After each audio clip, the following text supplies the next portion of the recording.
وہ آپ کے اصحاب ہوں، صحابی ہوں، سارے کے سارے لوگ مراد۔ بعض مفسرین کرام نے فرمایا اس آیت کریمہ میں اہل بیت سے مراد حضور علیہ الصلوۃ والسلام کی ازواج مطہرات ہیں، اس لیے کہ اس سے پہلے کی جو آیت کریمہ ہے وہ اہل بیت، وہ ازواج مطہرات کے شان میں نازل ہوئی، اس لیے اس آیت کریمہ میں اہل بیت سے مراد ازواج مطہرات ہیں۔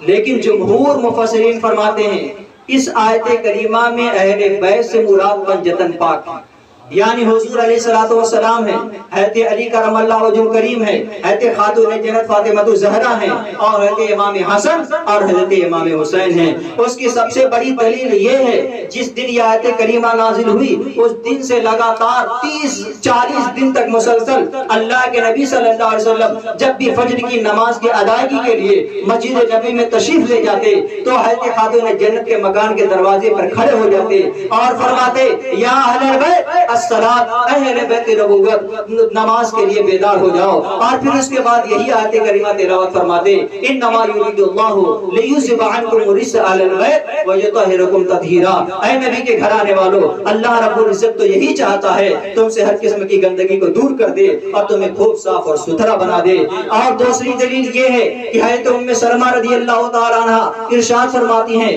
جب یہ آیت کریمہ نازل ہوئی حضور علیہ الصلوۃ والسلام میرے حجرے میں موجود تھے، اللہ کے نبی صلی اللہ علیہ وسلم نے چادر نبوت منگوائی اور حضرت علی کو اپنے داہنے جانب بٹھایا، حضرت خاتون جنت کو بائیں جانب بٹھایا، حضرت امام حسن کو ایک جانب پر اور امام حسین کو دوسرے جانب پر بٹھایا، اور بٹھانے کے بعد اللہ کے نبی نے ان پانچوں کے اوپر چادر نبوت تان دی اور اس کے بعد ارشاد فرمایا اللہم ہؤلاء اہل بیتی فاذھب عنہم الرجس وطہرہم تطہیرا۔ اے اللہ یہی میرے اہل بیت ہیں، انہی سے تم ہر قسم کی گندگی کو صاف کر دے اور انہیں خوب صاف اور ستھرا بنا دے۔ ہے تو ام سلمہ رضی اللہ تعالی عنہ فرماتی ہیں میں نے چادر نبوت کا ایک کونا پکڑا اور اسے اٹھا کر کے گھسنے کی کوشش کرنے لگی، اللہ کے نبی صلی اللہ علیہ وسلم نے میرے ہاتھ سے چادر چھین لی اور اللہ کے نبی صلی اللہ علیہ وسلم سے میں نے عرض کیا یا رسول اللہ کیا میں آپ کے اہل بیت نبوت سے نہیں ہوں؟ ہے ام سلمہ سے اللہ کے نبی نے فرمایا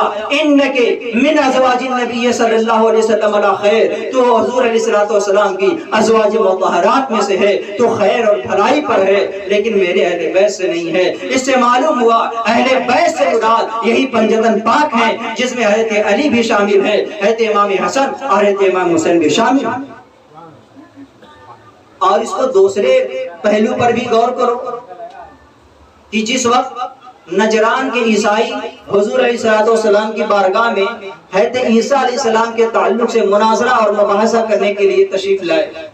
جب یہ حضور کی بارگاہ میں حاضر ہوئے انہوں نے کہا اے محمد صلی اللہ علیہ وسلم ہم نے سنا ہے آپ یہ عقیدہ رکھتے ہیں کہ حضرت عیسیٰ علیہ السلام اللہ کے بندے اور اس کے رسول ہیں۔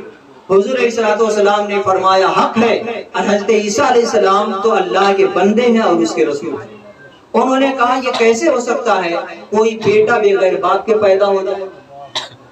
حضور علیہ الصلوۃ والسلام نے جواب ارشاد فرمایا حضرت عیسیٰ علیہ السلام تو صرف بغیر باپ کے پیدا کیے گئے، جبکہ حضرت آدم علیہ السلام تو بغیر باپ اور بغیر ماں کے پیدا کیے گئے۔ جب تم حضرت آدم کو تم اللہ کا بندہ مان رہے ہو تو حضرت عیسیٰ کو اللہ کا بندہ ماننے میں آگے تمہیں تردد کیا ہے؟ یقیناً حضرت عیسیٰ علیہ السلام وہ کلمۃ اللہ ہیں، وہ روح اللہ ہیں، اور وہ عبد اللہ ہیں، اور وہ نبی اللہ ہیں، یعنی اللہ کا کلمہ بھی ہے، اللہ کی روح بھی ہے، اور اللہ کے بندے بھی ہیں اور اللہ کے رسول بھی۔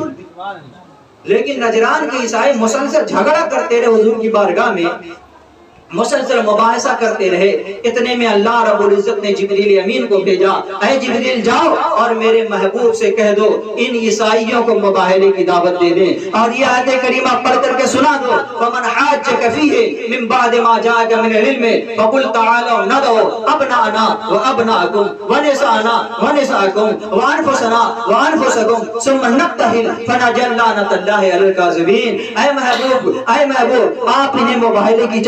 کا چیلنج دے دیں، اس لیے کہ یہ حضرت عیسیٰ کے تعلق سے برابر آپ سے جھگڑا کر رہے ہیں، بات اس کے کہ آپ کے پاس اس کا علم آ چکا ہے، آپ کے پاس اس کی دلیل آ چکی ہے، اس لیے آپ انہیں مباہلے کا چیلنج کر دیں اور انہیں کہہ دیں لے آؤ تم اپنے گھر کے بیٹوں کو میدان میں، ہم بھی اپنے گھر کے بیٹوں کو میدان میں لاتے ہیں، تم اپنے گھر کی عورتوں کو میدان میں لے آؤ، ہم بھی اپنے گھر کی عورتوں کو میدان میں لاتے ہیں، تم خود حاضر ہو جاؤ، ہم بھی خود حاضر ہو جاتے ہیں، اور پھر اس کے بعد ہاتھ اٹھا کر رب کی بارگاہ میں گڑ گڑا کر دعا کرتے ہیں، جو ہم میں جھوٹا ہو اس پر اللہ کی لعنت ہو۔ اللہ کے نبی صلی اللہ علیہ وسلم نے ان عیسائیوں سے کہا اگر تم میری بات میں شک کرتے ہو تو پھر میں تمہیں مباہلے کا چیلنج کرتا ہوں، تم اپنے گھر کے گھرانے والوں کو لے آؤ میدان میں، ہم بھی اپنے گھرانے والوں کو لے آتے ہیں اور اللہ کی بارگاہ میں دعا کرتے ہیں مولا جو ہم میں جھوٹا ہو اس پر اللہ کی لعنت ہو۔ چنانچہ اللہ کے نبی نے جب مباہلے کا چیلنج کیا، ان عیسائیوں نے کہا ہم آپ کے مباہلے کا جواب آج نہیں دیں گے، ہم پہلے جائیں گے گھر، واپس جائیں گے، مشورہ کریں گے